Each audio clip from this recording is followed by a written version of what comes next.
Hello everyone, you are watching Krishi Jagran Business, platform that keeps you in touch with all the happenings of the agriculture world. And this is Yash Saxena. Let's have a look at the top headlines of the day. India's first privately built rocket has took off today. Amity University's agriculture wing organizes Industry Academy meet in its Noida campus, helps students interact with experts from the agriculture industry. Setting up of pack houses will change the picture of Haryana, says Agri Minister Narendra Singh Tomar. Dabur enters premium tea market, launches Vedic tea. Gates Foundation to donate $7 billion to boost health in agriculture in Africa. Shekhawat appreciates scientists, students of Acharya Ranga Agriculture University for playing significant role in development of agriculture sector. Coromandel Future Positives appoints Deepak Thorat as Deputy General Manager. BJP government once again in Gujarat due to speedy development and works and strong law and order, says Kailash Chaudhary. COP27, India opposes draft text on agriculture. Qatar bans Indian seafood ahead of FIFA World Cup 2022. Israel launches plan for generating solar electricity in agricultural land. Garuna Aerospace raises $5 million to build drones for the armed forces. Multiplex group of companies showcase agriculture drones to Leonard Senza McKenzie, High Commissioner of the Republic of Malawi. Winter is here. Mercury falls below 10 degrees Celsius in Delhi NCR for the first time this season. Let's have a look at the news in detail. Today at 11:30 am, the Indian Space Research Organization ISRO launched a newly developed rocket vikram-s from its spaceport in Sriharikota, about 115 kilometers from Chennai. The rocket is named after the father of Indian space program, Vikram Sarabhai. The suborbital launch means that the vehicle will move at a slower speed than the orbital velocity. This indicates that even though the vehicle will enter space, it won't remain in an orbit around the Earth. The flight will take less than 5 minutes. Let's have a look at some must-know facts about the Vikram-s. The launch of the rocket would signify the entry of the private sector in the nation's space industry. The rocket was developed by a 4-year-old firm, Skyroot Aerospace. In 2020, the center allowed private players access to the space industry. The mission, called Prarambh, the beginning, would transport 3 payloads created by the American Space Research Lab, Chennai-based Space Kit, and Andhra Pradesh-based N-Space Tech India, according to a statement from Skyroot Aerospace. After launch, Vikram-s will ascend to an altitude of 81 kilometers before crashing down in less than 5 minutes. The launched vehicle is named after the Vikram Sarabhai, who founded India's space program. According to the media reports, the rocket is one of the first few all-composite rockets in the world with solid 3D printed thrusters for spin stability of the launch vehicle. In the Vikram series of avionics such as telemetry, global positioning system, onboard cameras, data acquisition and power system, flight providing is expected to be demonstrated by the rocket launch. Up to this point, 526 crores have been raised for Skyroot Aerospace. The company is working towards the future when space becomes part of us and intends to open space for all. Now, as India has seen its first public-private partnership in the space research industry, the question here arises that will these private players look after the public interest or not? On this, Dr. Pawan K. Goenka, the chairman of Indian National Space Promotion and Authorization Center in Space, said projects of commercial interest too are in the public interest, and of course, they would always have a commercial angle. The next story is coming from the Amity University, the agriculture department of the university. Amity Institute of Organic Agriculture recently organized Industry Academy meet on its Noida campus. The sole purpose was to help their students doing bachelor's or master's in agriculture to interact with some of the valuable voices from the industry. From Kamal Kumar of Dhanuka to IFCO's Agritech head Morup Namgal, to Shishir Kumar from Reliance Retail, to Shankar Goenka of Krishi Viman. Many other experts from various agri industries shared their views with the hundreds of students attending this session. Krishi Jagran's founder, MC Dominic, who was also invited to share his experience, talked about some of his organization's initiative. Let's hear in what he has to say. You might have seen any of event Krishi Jagran conduct, whether we have a minister, anyone, the first speaker is always a farmer. Because unless we know what is his feelings, how can you give a solution to him? So what I want to tell you, my young generation, the people who can change the world, think of something different. We thought, we started creating FTJ. What is FTJ? farmer the journalist. You can go to our YouTube. You see many of them. We just started 2 months back. We trained 800 farmers as a journalist. Today, they don't need to write. They need not think. They can just take a video and send to you. Various other experts shared their industry experience and innovative ideas that could bring changes in the industry. They motivated youth to take innovative initiatives and bring in some fresh ideas to help farmers get better in times to come. The event was packed with information on relevant subjects in back-to-back 2 sessions, followed by some questions and answers round. When asked about what students take away from this meeting, Dr. Sangeeta Pandey, who is the joint coordinator with Amity Institute of Organic Agriculture, says industry academy अमीर जो हमारा बहुत ही important annual event है जिसमें हम बच्चों को industry से एक्सपोजर देते हैं। जैसा कि आपने देखा आज एग्रो इंडस्ट्रीज बहुत सारी आई तो बच्चों को ये पता चला कि इंडस्ट्री किस तरह से फार्मर्स को हेल्प कर रही है अदर देन दिस और वो क्या क्या सेक्टर हैं जिसमें बच्चे ज्वाइन कर सकते हैं जिसमें वो अप्लाई कर सकते हैं। और जैसे कि हमारे गेस्ट बहुत सारे इंडस्ट्री गेस्ट ने कहा कि वो फ्यूचर में भी आएंगे गेस्ट लेक्चर देंगे बच्चों को एंटरप्रेन्योरशिप के बारे में सिखाएंगे बच्चे अपना वेंचर कैसे करें और अदर देन दिस कि वो कैसे एग्रीकल्चर में कैसे वो प्राइड लेना शुरू करेंगे। The next story is coming from the state of Haryana. Union Agriculture Minister Narendra Singh Tomar inaugurated 30 integrated pack houses across the state from Acharya village of Haryana. While addressing the audience, Tomar said that Haryana is ahead in crop production and horticulture. It cannot be praised enough. Today, it is necessary that farmers cultivate new crops, use technology in the production and produce quality products. It is a matter of happiness that the farmers of Haryana and the Haryana government are walking on this path. The event also witnessed presence of Haryana's Agriculture and Farmers Welfare Minister Shri Jai Prakash Dalal. In this program organized by the Horticulture Department of the Haryana government, Union Minister Tomar praised the schemes being run for the farmers in the state. In Haryana, 30 pack houses are being built across the state through FPOs. The Haryana government has planned about 500 pack houses and not just 100 pack houses in the state. Setting up of 100 pack houses will change the picture of Haryana, while 500 pack houses will bring revolutions in the field of horticulture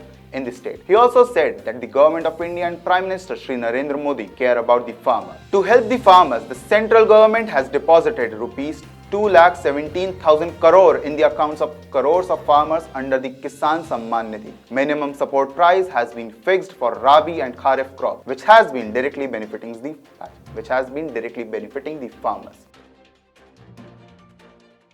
Top Indian Ayurvedic and healthcare company Dabur India Limited launched its Dabur Vedic tea. India has a large tea drinking market with both in-home and out-of-home consumption driving beverage sales. In India, large corporations such as Hindustan Unilever Limited and Tata Consumer Beverages operate in the branded tea market. Dabur Vedic tea will compete as a premium black tea with existing players. On the occasion of the launch, look what the marketing head, health supplement Prashant Agrawal has to say. After the successful launch of Dabur Vedic Suraksha tea in tea bag format last year, we are now excited to launch our latest product, Dabur Vedic tea, packaged black tea for the tea lovers across the country. Unlike regular tea, it is a special blend of premium tea leaves from Assam, Nilgiri, Darjeeling combined with goodness of more than 30 Ayurvedic herbs. It will give you a cup of tea that is irresistible in taste, aroma and color. India's most trusted Ayurvedic and healthcare company Dabur India Limited deals in a wide range of products like Chyawanprash, Dabur Honey and Dabur Honeytus, etc.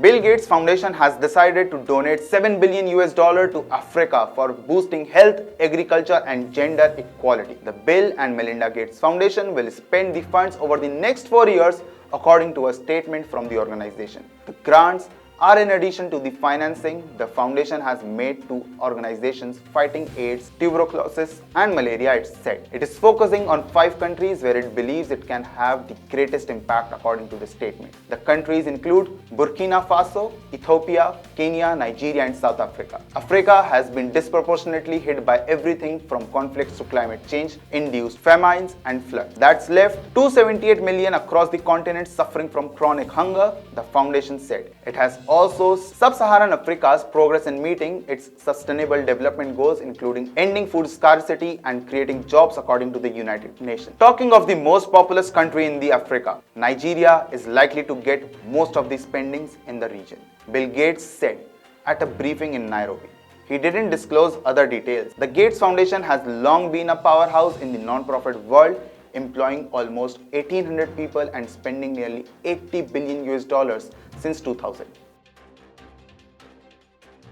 While addressing the students and faculties at the Sri Venkateswara University at Tirupati, the Union Minister of Water Resources Gajendra Singh Shekhawat says Acharya NG Ranga Agriculture University holds 11th place among 74 agriculture universities in India.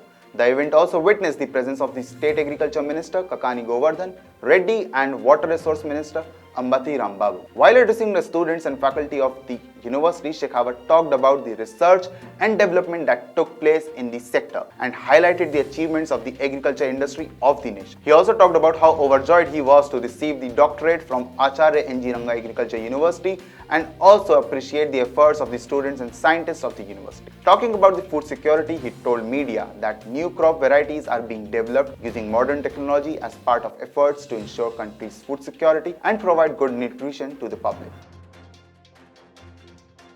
The leading agri-solution provider offering diverse products and services across the farming value chain, Coromandel Future Positives has appointed Deepak Thorat as the new Deputy General Manager. Starting their operations from India's first fertilizer plant at Ranipat, Tamil Nadu in 1906, they have been evolving over a century by offering customized farm solutions and advisory services. With their farmer-first approach, quality focus and consumer connect initiatives have helped in gaining farmers' trust and has established Grow More amongst the most trusted brands in the country. With this, the company visions to be the leader in farm solution business in geography of choices, consistently delivering superior value to stakeholders through highly engaged employees with a strong commitment towards sustainability and our values. Union Minister of State for Agriculture and Farmers Welfare, Kailash Chaudhary, is on an election tour of Gujarat. The minister recently attended the nomination meeting of BJP candidates. Union Minister of State for Agriculture and Farmers Welfare, Kailash Chaudhary, is on an election tour of Gujarat. The minister recently attended the nomination meeting of BJP candidates. The meeting was attended by Narendra Singh from Himmatnagar Assembly and addressed the gathering and called for the voting in favor of BJP. In the nomination meeting, the Gujarat BJP State President C.R. Patel and many others were present. Addressing the nomination meeting of the BJP candidate, Union Minister of State for Agriculture Kailash Chaudhary said that under the leadership of Prime Minister Narendra Modi and the double-engine government, the development works in Gujarat have accelerated. The confidence of the common people has increased in the law and order situation of Gujarat. The economy of the state has grown. There has been a positive change in the life of the common man. India has opposed the developed world's efforts to extend the scope of mitigation to agriculture at the ongoing UN Climate Summit in Egypt, saying rich nations do not want to change their lifestyles to reduce emissions and are searching for cheaper solutions abroad, sources said on Thursday. Expressing concern over the draft decision text on Coronavia joint work on agriculture, India said developed countries are blocking a pro-poor and pro-farmer decision by insisting on expanding the scope for mitigation to agriculture, thereby compromising the very foundation of food security in the world, a source in the Indian delegation told media. Small and marginal farmers work tirelessly and brave the whims of extreme weather and climate variability, as well as he added stress on climate change in the majority of developing nations around the world. By seeking to extend the scope of mitigation to agriculture, the developed countries are wanting the world agriculture lands and seascapes to become a site of mitigation for their profligate and excessive emissions, India said. Next news is from the West Asian country Qatar. Qatar has temporarily banned Indian seafood imports after microbial contamination was found in some consignments. This follows a nationwide quality check conducted by the Qatar administration ahead of the FIFA World Cup 2022, which begins this weekend. Bacteria were detected in 2 or 3 shrimp consignments in October, prompting the suspension of all marine product shipments to that country. Officials from the Marine Product Export Development Authority have raised the issue with Qatar's public health authorities and discussions to lift the suspension are underway. According to the industry sources, 6 Indian exporters' shrimp consignments were found to contain harmful bacteria. The West Asian market is extremely sensitive to such issues and it has come as a complete surprise. After finding this, MPDA officials have already issued a notice to the affected exporting firms and it is understood that EIA has temporarily suspended export from these units. Israel has announced a plan to optimize agricultural land used by integrating clean solar electricity generation. The plan, at a cost of about $5 million, includes more than 130 pilot programs which will be spread over a total area of about 2 square kilometers. The program will entail the installation of solar power producing equipments on farmland around Israel using a variety of crops and technology. According to the announcement, the program will also entail research and development to examine how solar energy production affects agricultural output. According to the ministries, the plan is in response to the government decision to raise the target of Israel's electricity production from renewable energies to 30% by 2030, while maintaining the continued output of profitable agriculture produce and maximizing the use of agricultural land. They have come to the conclusion that switching to clean electricity generation is necessary to address the climate catastrophe, promote sustainable agriculture, and give Israeli farmers access to a new source of revenue. Chennai-based drone startup Garuna Aerospace has secured 5 million, that is 40.91 crore rupees in a funding from an infra development company, a group of HNI and angel investors from India, UAE and Singapore. Former Indian cricket team captain Mahendra Singh Dhoni has also invested in the company and is also its brand ambassador. Mr. Dhoni recently launched a drone named Droni. With the acquired funds, Garuda Aerospace will focus on building advanced drone solutions for armed forces in collaboration with the global giants from the defense and aerospace sector. Agnishwar Jaiprakash, founder and CEO of Garuda Aerospace, said, at a time when other unicorn startups are downsizing, Garuda is hiring because growth is based on profitability, sustainability and revenues. We have a stellar order book in contracts with 3 years of exclusivity, thus being cash positive. We have 24% net profit margin. Garuda Aerospace is currently the most valuable Indian drone company at $250 million US. In relation to drone news, we have another big news from the drone industry.